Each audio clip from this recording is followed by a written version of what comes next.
Earth and Moon, and the creation of Adam and Eve. Jesus Christ reveals through Jakob Lorber, the household of God. History of the primal creation of spirits and matter, the first patriarch from Adam to Abraham. Volume 1, Chapter 7.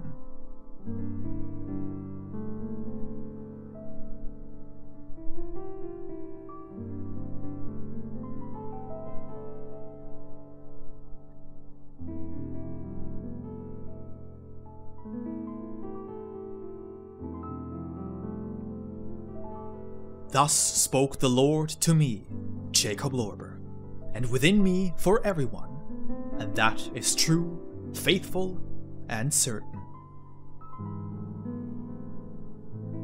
Now I will show you the organic creation, from the first to the last, and from the smallest to the greatest, and how I made everything out of my love and wisdom, and the everlasting order out of both. The word of eternal might and power deep within the divinity.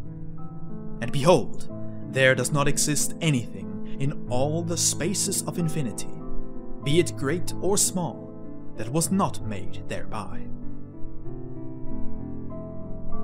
Behold and listen, the earth had come into existence, and there were the moon, the sun, and the stars. But the earth was still bare, and its surface was like the surface of the sea. Dense clouds were hanging above the waters, extending deep into the dead spaces of the worlds. And the light of the sun was unable to illuminate the drop of mercy. The moon was covered by the vapor of the drop, and only in this vapor was the earth born and the moon nourished. And, like a hen sitting on her chicks, the sun was above both of them, with the rays of its light from the warmth of the love in God, maturing the earth and separating the moon from the breast of his mother.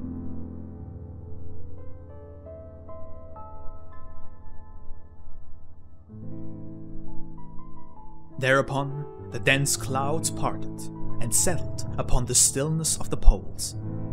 The belt of the earth was freed, and the sun beheld itself in the waters, and the earth gratefully reflected the light received into the vast bosom of the sun, and, with wide open eyes, watched the moon bathing in the rays flowing from the sun of the grace of eternal love.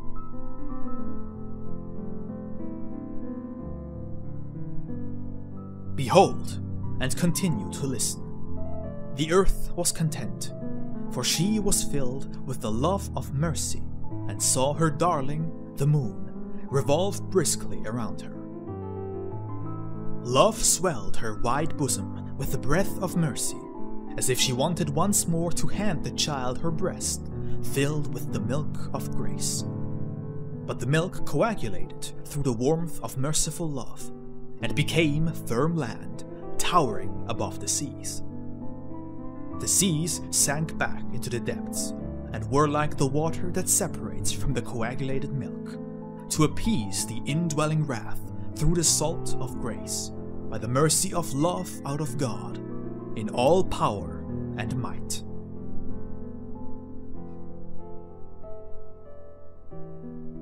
And lo, it became calm on earth, and in all the spaces of God's infinity.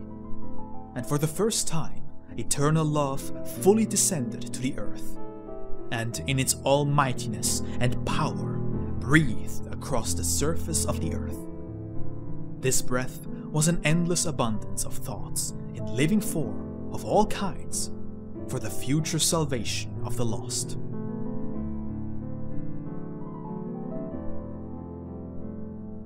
And behold, a variety of herbs, plants, bushes and trees sprouted from the firm parts of the earth, and the seas, lakes, streams, rivers, brooks and springs teemed with all manner of worms, fish and animals. The air was filled with birds of all kinds, and the number of all the various species in the waters, on the land and in the air, was like the number of men who were made from this number, like the number of the grace of love, and like the number of the future salvation and the rebirth resulting therefrom.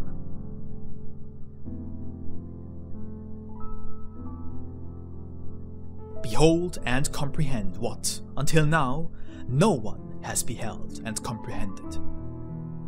Eternal love took that number out of itself, and the number was the order and the eternal law within it, out of and within which eternal love has forever existed, is existing, and will exist, in all the might and power of the holiness of God.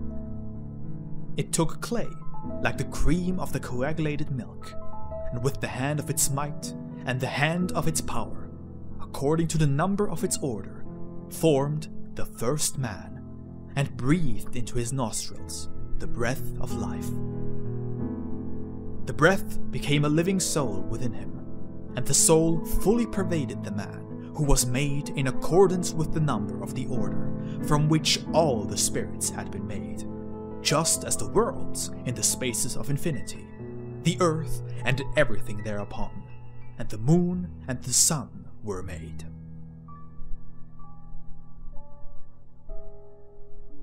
And lo, this first man on earth, who came forth from the hands of the might and power of eternal love, was called by the mouth of merciful grace Adam, or Son of Mercy and Grace. Now take good note of this. This Adam was the first of the fallen spirits.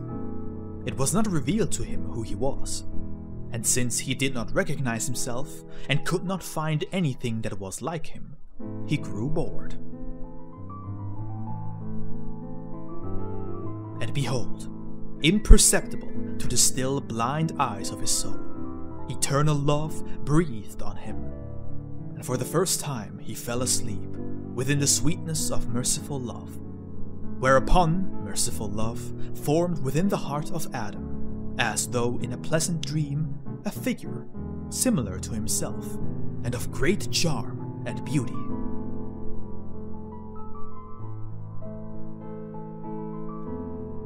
Eternal love saw what great joy Adam experienced through the inner contemplation of his second self.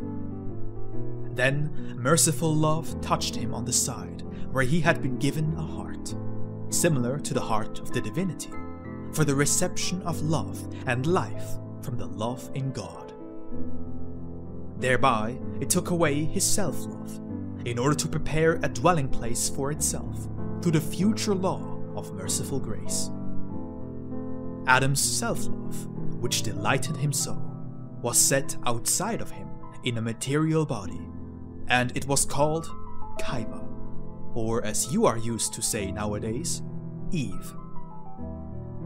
This was done in preparation of the deliverance from self-love, and the resulting rebirth thereof.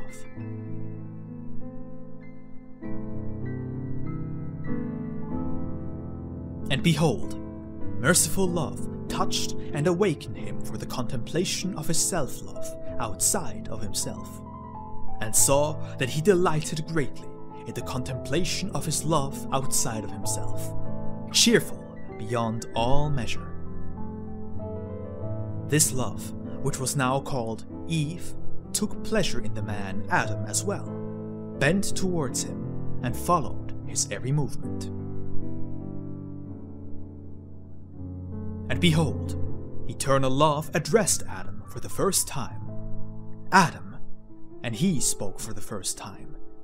Here I am, Lord of glory, might and power. Eternal love spoke again. Behold your helpmeet. And Eve answered, Behold, O Lord, the maid lying obediently at the feet of your Son, awaiting his orders. And behold, merciful love found great pleasure in the works of its might and power through the grace of its mercy, continuing to speak and instruct them in all things, teaching them to know, to name, and how to utilize, and when they understood and knew all things, and were able to use them, merciful love once again spoke to them. Now you have learned of all things. You know them and are able to use them, except for one thing, and this I will now teach you, and I will grant you the power to procreate and reproduce your kind. But you may only use it once I return, when I find you clothed with the garment of obedience, humility, faithfulness, and chastity. However, woe upon you if I find you naked. I shall cast you out, and the consequence will be death.